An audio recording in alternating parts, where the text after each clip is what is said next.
What makes the real reason you procrastinate, it's not laziness, compelling, is that it usually shows up in ordinary life before it shows up as a science lesson.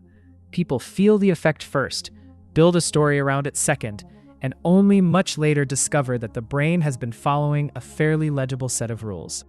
That gap between felt experience and hidden mechanism is exactly where most confusion starts. One of the most frustrating parts of procrastination is that it often targets the work you genuinely care about.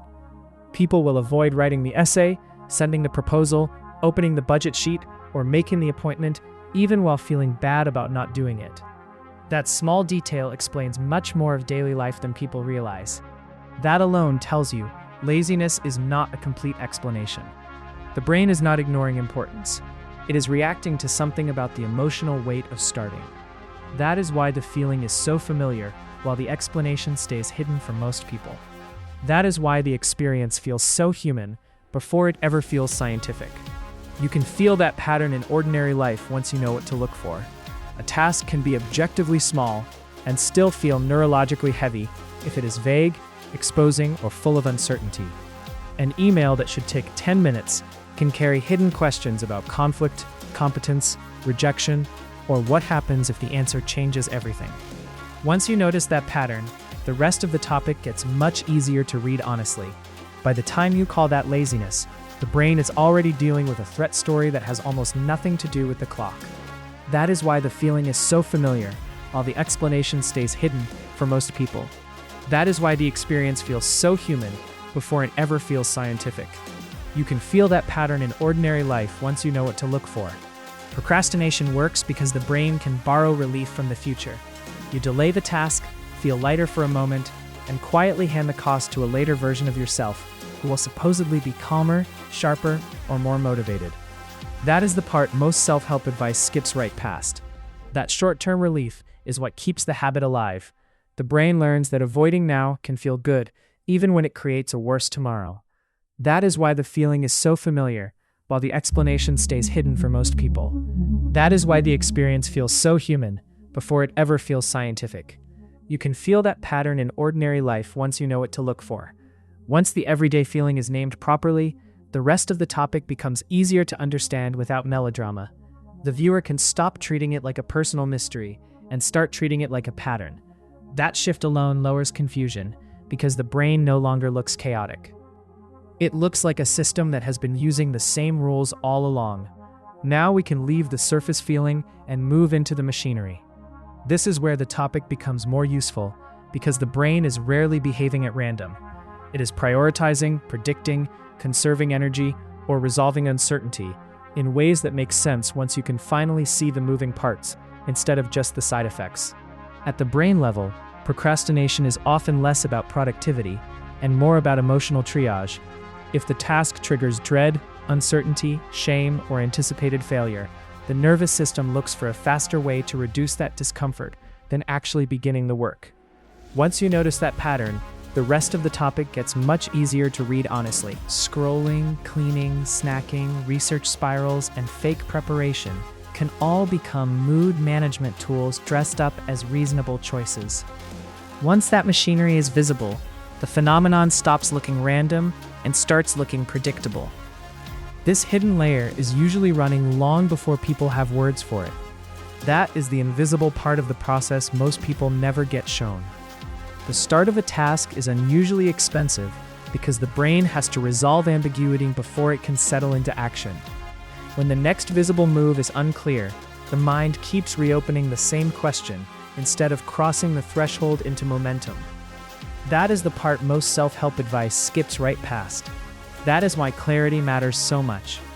A vague task drains energy before the real work even begins because the system keeps paying an uncertainty tax at the doorway. Once that machinery is visible, the phenomenon stops looking random and starts looking predictable. This hidden layer is usually running long before people have words for it. That is the invisible part of the process most people never get shown. People talk a lot about motivation and dopamine, but in procrastination, the short-term chemistry of relief often beats the long-term reward of completion. The brain chooses what makes the body feel safer now, not necessarily what will make life easier later. This is where a vague feeling turns into something you can actually work with. That is why a tiny escape behavior can defeat a meaningful goal. The timing of the reward is working against you before the quality of the goal even gets a vote. Once that machinery is visible, the phenomenon stops looking random and starts looking predictable. This hidden layer is usually running long before people have words for it. That is the invisible part of the process most people never get shown. Seeing the mechanism changes what the viewer blames and what they protect. The brain is not simply being weak, lazy, distracted, or irrational. It is responding to prediction, salience, fatigue, stress, or reward pressure in a very specific way. Once the mechanism is visible, better choices stop feeling like guesswork. This is the chapter where the science stops being interesting trivia and starts touching real life. A lot of brain topics sound abstract until you translate them into lost focus, worse sleep, shaky memory, tense relationships, or low motivation. Once the cost becomes concrete, the viewer can finally see why this pattern deserves attention. The obvious cost of procrastination is the rush at the end, but the deeper cost is how often it forces you to operate from pressure instead of from quality. You lose editing time, reflection time, recovery time, and the option to make thoughtful adjustments before the deadline starts making decisions for you. That is the part most self-help advice skips right past. That turns one delayed start into a chain reaction. The task gets worse, the stress gets higher, and the brain becomes even more likely to avoid the next hard start. This is the point where a strange brain quirk becomes a real quality of life issue. Left alone, that subtle shift can shape the quality of whole days and weeks. The cumulative effect is much larger than the moment itself suggests. Procrastination also wears down the relationship you have with yourself. Every time you promise to begin and then do not, the brain gets another data point that your plans are negotiable under discomfort. This is where a vague feeling turns into something you can actually work with. Over time, that can feel like low discipline, but under the hood, it is often low trust. The system stops believing your own intentions will reliably become action. This is the point where a strange brain quirk becomes a real quality of life issue. Left alone, that subtle shift can shape the quality of whole days and weeks.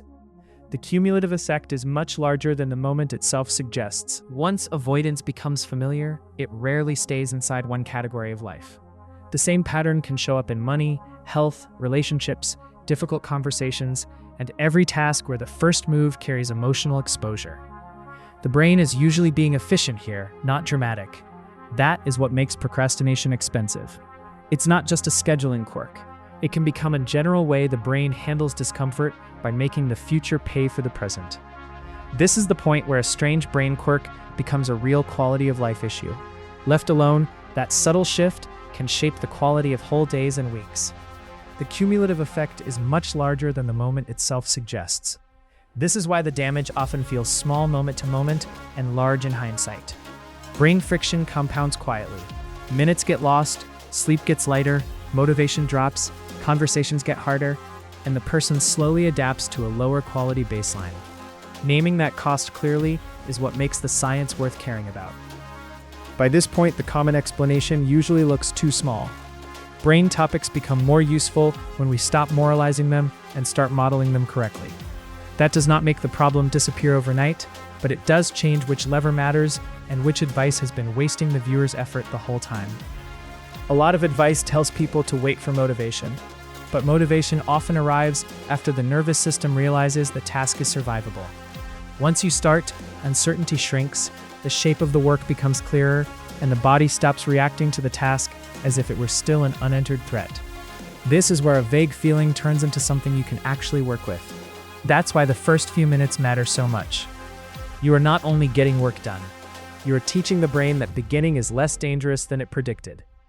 That's why the popular explanation sounds satisfying while still missing the real lever. Once you understand that, the old self-blaming story starts losing its grip. That is the difference between a catchy myth and a useful model. Calling yourself lazy can feel brutally honest, but it usually hides the mechanism instead of revealing it. If the real issue is ambiguity, shame, fear of evaluation, or task overload, then self-judgment only adds more emotional heat to the same stuck loop. The brain is usually being efficient here, not dramatic. A better diagnosis is not softer, it's more useful. It tells you which lever to pull instead of just making the brain feel more threatened by the work. That's why the popular explanation sounds satisfying while still missing the real lever. Once you understand that, the old self-blaming story starts losing its grip. That is the difference between a catchy myth and a useful model. What looks like lack of discipline is often a threshold problem. If starting feels too large, too exposed, or too undefined, the brain keeps circling the edge instead of crossing into motion. That small detail explains much more of daily life than people realize. That means the smartest intervention is not always more pressure. Often it's reducing the size and emotional weight of the first step until the task feels enterable. That's why the popular explanation sounds satisfying while still missing the real lever. Once you understand that, the old self-blaming story starts losing its grip. That's the difference between a catchy myth and a useful model. Once the old myth drops away, the viewer gets a fairer and more accurate model to work with. That matters because bad framing creates bad strategies. Better framing does not solve everything, but it gives the brain a better environment and gives the person a better question to ask the next time the pattern returns. The final question is not whether the brain is fascinating. It is whether this information changes what the viewer does tonight, tomorrow morning, or the next time the same pattern shows up. Good neuroscience content earns its keep when it turns hidden mechanisms into practical decisions, instead of just one more clever explanation. The best antidote to vague dread is concrete movement. Do not tell yourself to finish the deck, clean the apartment, or write the paper. Tell yourself to open the file, outline the first section, clear one surface, or draft one ugly paragraph. The brain is usually being efficient here, not dramatic. The brain handles visible next moves far better than giant symbolic commands, because clarity lowers the uncertainty tax at the start. The goal is not total control over the brain. It is to give it better conditions and better cues. Small adjustments matter because the brain keeps practicing the environment it lives in. That is where small changes begin to compound into a different mental life. If you know a task matters, make it easier to enter before the avoidance loop starts. Leave the document open, prep the room, block the distracting site, put the number on the page, or make the materials impossible to miss. That small detail explains much more of daily life than people realize. That is not cheating. It is respecting the fact that the brain often follows the path with the fewest emotional and physical obstacles in the first 30 seconds. The goal is not total control over the brain. It is to give it better conditions and better cues. Small adjustments matter because the brain keeps practicing the environment it lives in. That is where small changes begin to compound into a different mental life. You do not need a heroic work session to break procrastination. You need repeated evidence that you can begin. 5 honest minutes, 1 clean page, 1 call made, 1 section outlined. Those small starts rebuild self-trust faster than dramatic promises do. Once you notice that pattern, the rest of the topic gets much easier to read honestly. If this changed how you think about the brain, subscribe. We publish 3 videos every week. The goal is not total control over the brain. It is to give it better conditions and better cues. Small adjustments matter because the brain keeps practicing the environment it lives in. That is where small changes begin to compound into a different mental life. Practical advice only works when it respects how the brain actually operates.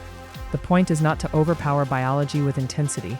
The point is to reduce friction, sharpen cues, and work with the system you have. That is where insight becomes durable, and that is usually where real progress begins to feel possible.